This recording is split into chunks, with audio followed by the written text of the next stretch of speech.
Hi guys, this is Frank at Naperville Acupuncture Center. It is June 1st, 2025. It is a beautiful day. I can't wait to go outside, but before I do, I wanted to take a few minutes to try to answer a question that we are asked very frequently, and that is, what is the difference between acupuncture and dry needling? Okay, this is a question we are asked a lot, so I wanted to take a minute to try to answer it. It is a difficult question to answer because asking what the difference between dry needling and acupuncture is somewhat like asking what's the difference between Italian food and spaghetti, or what's the difference between a car and a Honda, or what's the difference between apple and a fruit. In other words, one thing is an item and the other thing is a category. And what I mean by that is that dry needling is an item within the category called acupuncture. Now, some people will disagree. In my opinion, when we do acupuncture, we use a needle, looks like this, okay? It's stainless steel, it's sterile, it's solid, it's not hypodermic, there's no medicine in it, there's no medicine on it, it's single-use, sterile, disposable, etc. When people do dry needling, they use a needle that looks like this. It is single-use, sterile, disposable, solid, no medicine in it, no medicine on it. In other words, they use the same needle. So it's a little bit like saying, I'm playing a guitar, you're playing a guitar, I'm playing folk rock, you're playing heavy metal. You might say, well, you're not really playing guitar.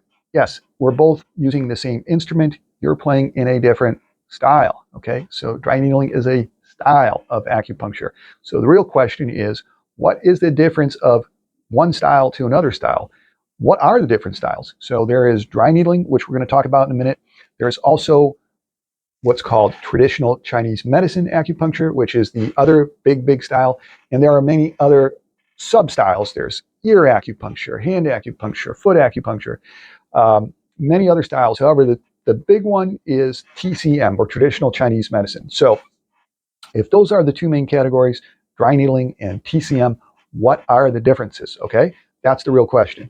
So let's start with dry needling, or as I call it, dry needling acupuncture. Dry needling focuses primarily on what are called trigger points. So what are trigger points? Trigger points are painful knots that arise within the muscle. We've all experienced them. This is a really common area, the upper trapezius. These are areas where the muscle tends to get tight, either through overuse, stress, poor posture, injury. There are various factors that cause the muscle to tighten up. The muscle creates compression on the blood vessels, on the nerves. It can cause pain where it is. It can also radiate. It can also send pain to other areas. So this isn't the only area. You can get them in your elbow, your low back, your glutes, your quads. Anywhere you've got muscles, you can get trigger points. So if that's the problem, the solution with dry needling is basically to needle or contact the trigger point with the dry needle, the acupuncture needle. That is very often followed by what's called a fasciculation or a twitch. And that is followed by a reduction in symptoms, meaning the muscle loosens, the pain dissipates. It's a good thing. It's a good technique. That is primarily, not exclusively, but primarily what dry needling acupuncture is all about. So what is TCM, or traditional Chinese medicine acupuncture, all about? So TCM, we'll show you here real quick, uses what is called the meridian chart. Okay, and the meridian chart is just a map of points on the body. And these points are joined via lines, which are called meridians. And these represent areas suitable for treatment. So you can use them in a very similar fashion to dry needling, because many of these points are going to coincide with known trigger points. And so you can also do a similar technique. You can insert the needle into the painful point, you can manipulate it and get a release.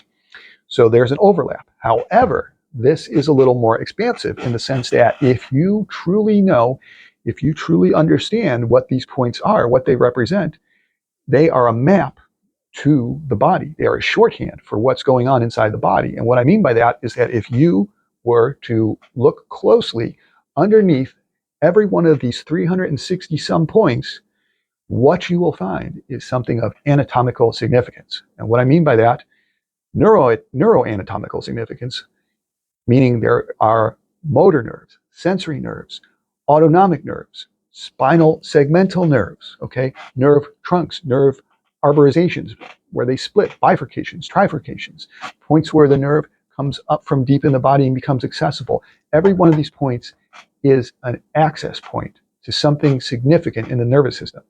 And if you really understand that, suddenly you have many possibilities. You can treat pain from the spine. You can treat pain in the arms or going down the legs by understanding the spinal nerve root segments.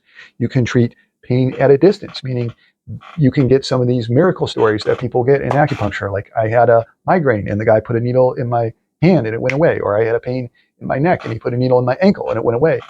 So there are a lot of different possibilities represented by that chart, only if you have a deep understanding. Okay, if you have a deep understanding of what this is, it's really almost limitless what you can do in interacting with the body, interacting with the nervous system. So I'm not going to knock the dry needling. I'm going to say it is something that a lot of PTs do, and I think it's great. I think some of them are very good at it.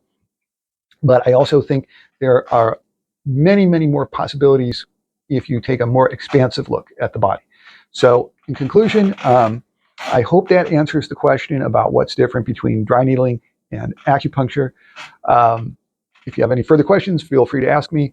And as always, you can reach us at napervilleacupuncture.com. Thanks for watching. Enjoy the day.